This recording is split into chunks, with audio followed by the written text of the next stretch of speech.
Hi, it's Allan McCarthy here. I'm actually sitting in Barhead. Arrived back home for the first time in 2 years a couple of days ago. People have been writing about us a bit in the press. Some of it's true, some of it's not, some of it's exaggerated, some of it's not even half of what actually happened. When I was in my mid-20s, I served 6.5 years sentence in Murcia and a couple of other places for supposedly narco trafficking. Yeah. And I got a fine of 65 million. I was in a prison, first prison I was in Murcia, sort of about an hour's drive from Alicante. To go on your holidays to Benidorm, you'll have passed through that. I'd been about a year or so in, or something like that, and we were encouraged to go on guitar classes or English class and things like that. Did a guitar class, and by sort of accident there was a Spanish guitarist, well-known jazz guitarist, who took a shine to us, and basically there was a music competition going on across Spain for like bands to send in demo tapes. We entered it, basically thinking, we might get a mention on the radio. Some of the guys would come talk to their families and get a phone call or something. And next thing we know, we won it, and we were in a recording studio, which, if you can imagine, we've got 4 or 5 guys that are convicted, from murderers to drug traffickers to everything in between. And because the government had been using us to sort of promote, we're doing this with these guys that are rehabilitated, sort of basically had to let us out, because they couldn't then say, oh, they've won a prize, but we're not letting them out to go along. So we went on to the recording studio, recorded a few songs, and then escalated. We suddenly found ourselves getting played on the radio across Spain, getting invited out. We even went along, did a sort of live interview on Spanish radio. Live interview, but there's about 12 people in the room, there's all the guards and that, and they took the cuffs on for long enough to do everything. And this is all sort of happened really quickly. From nobody hearing us, we're in sort of Spanish newspapers, we're on television, radio. Then we played one concert, and the next thing I knew was I actually got transferred to Madrid to a maximum security prison where I served out the rest of my sentence. I never knew until very recently what happened to any of the other guys. I can only know what's happened to 9. I moved on to Spain about 4 years ago, and by a bit of a fluke I met the DJ that was recorded, one of the DJs that recorded us originally. Unbeknown to me, he'd been playing our stuff more or less constantly throughout the 30 years in between. And even a couple of years ago, his programme was their 30th anniversary, and he was like big television radio personality, mentioned us all over the press. This guy's talked to like the Rolling Stones, Mick Jagger, and David Bowie, everything, and he is concentrating most of the time talking about us. So we met up, did an interview with him, thought nothing about it again, and then it just went ballistic. The article that appeared about us meeting appeared in the sort of syndicated national press. We appeared in 17 Sunday papers as a double-page spread. Before, I didn't even see that until midway through that day. I hadn't heard about it, and the next thing I know, I've got things like the Evening Times, the Glasgow Herald. I'd done interviews with them the following day. A Spanish radio station, I thought it was a local radio, it was actually the biggest female presenter on Spanish television, phoned us up. And within the space of that, everything just went crazy. Not to say we're on this and we're on that, but it's, you've got people from, you've got the Glasgow Times, and somebody comes on, who are you speaking to today? And it sounds like really you're full of yourself, and you say, oh, I spoke for 3 hours with the journalist from The Times. And they're like, The Times? And you're like, yeah. And it's like, not that we're getting blasé about this, we think it's just, it's like, we are not in charge of this thing. No, it's not us guiding it or anything like that. It's just like every day, something different. And it seems to be going upwards rather than... usually things explode and then they die very quickly. This thing is actually, it's taking a life of its own. I mean, like the day before we had one of Scotland's leading national newspapers, they were on the phone.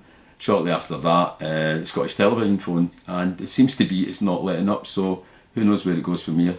And once I finished my time in the Spanish jail, I basically was asked to leave. I had like 72 hours to leave the country and not come back for 10 years.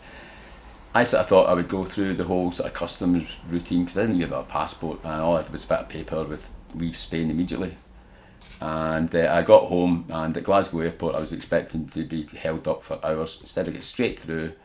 All I brought with me was, all I had at that point that we'd let me with was the guitar we'd recorded some of the songs with and they wrote the songs on, and bringing that through cheapest guitar case you've ever seen, a sort of tartan material kit guitar case, brought that through, and the next thing I know, I'm being handed this little kid, a 6-month-old baby who's my nephew. I've never even seen kids before then, and sort of basically bonded with him and sort of he took Bill as part of my life, so I had to sort of get more conventional employment. I started with a company called Living Design, double glazing company. Scottish people will know it, don't sign to sing Living Design. Fell into an advertising career, seemed to be quite good at it, brought out magazines and publications. You probably, if you've attended any event or that over the last sort of 10, 20 years, it was probably me that did the advertising for it. Now, I was doing a lot of publications, but I had to start my own company because if I had through an accident, I'd got epilepsy, which meant I could be in hospital for a week and out for a week, and if I was doing a monthly magazine, I couldn't be there all the time. So I went on to doing things like do really bigger events, I do like the World Cup, round the world yacht races, which were bigger. I deal with multinational companies. I dare say they knew what I'd done before, whether they would still be dealing with me. I never thought of that. But it's not something I've hidden, but it's not something I've advertised either. If people ask me, say, what did you do? I'll tell them. People say, you never told us that, which has happened since I came back to Barhead. People, we knew you for years. And I went, well, you never asked me. It's not something that, there's too many people who go about and they did this and they did that and they claim to do this, and they've met the person once or twice or something like that, and it's very easy to make yourself something that you're not. I'd like somebody to listen to the music as well. Hopefully this will make them do it, because with the fame, people say they're only interested in the prison thing. Yeah, but everybody that's into that, they're having to be aware that we actually did music, and if they even listen to it once and they don't like it, fine, but at least they've listened to it. If nothing else, it's given us the opportunity. It doesn't guarantee anything, probably won't. But there's a lot of bands and people out there who are a lot better, and they've never had this opportunity. So while we're here, while we're riding on this wave, might as well try and make the most of it. Everybody keeps asking about would we play the prison? That'd be a good fucking film, right? Now, these people, the same way as we didn't con them into, the press conned them into, they're going to the recording studio, aren't they? You know what I mean? They couldn't back out. If there's enough people talking about that, they'll have to do it, because they're always saying all this and that. And they do things like that now.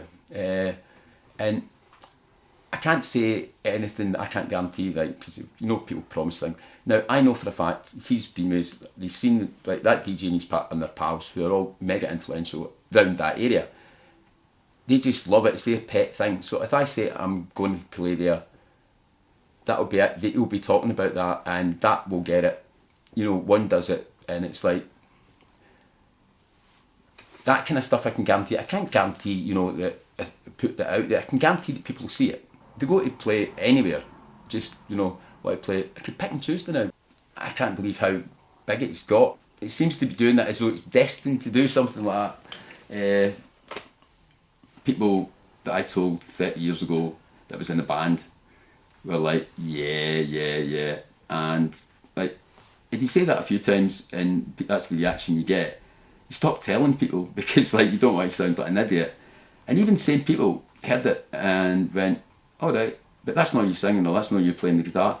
It's like, what do I need to do? Do I need to make a documentary about it? And it's the Doubting Thomases of the world, but it's not for that. It's for like, I wanted my nephew to hear it because he was a kid and like his uncles know, a complete idiot. And for me, just to hear it, because it wasn't everybody else that hadn't heard it for 30 years, it was me as well. It's like, oh right, it's not too bad, So even if it's not going to be the original band, to get a band together and give it a shot, that'd be ideal. Even if somebody else heard the songs, liked it, and they went out and recorded it, it's even better, I don't have to do anything. But we'll see how it goes.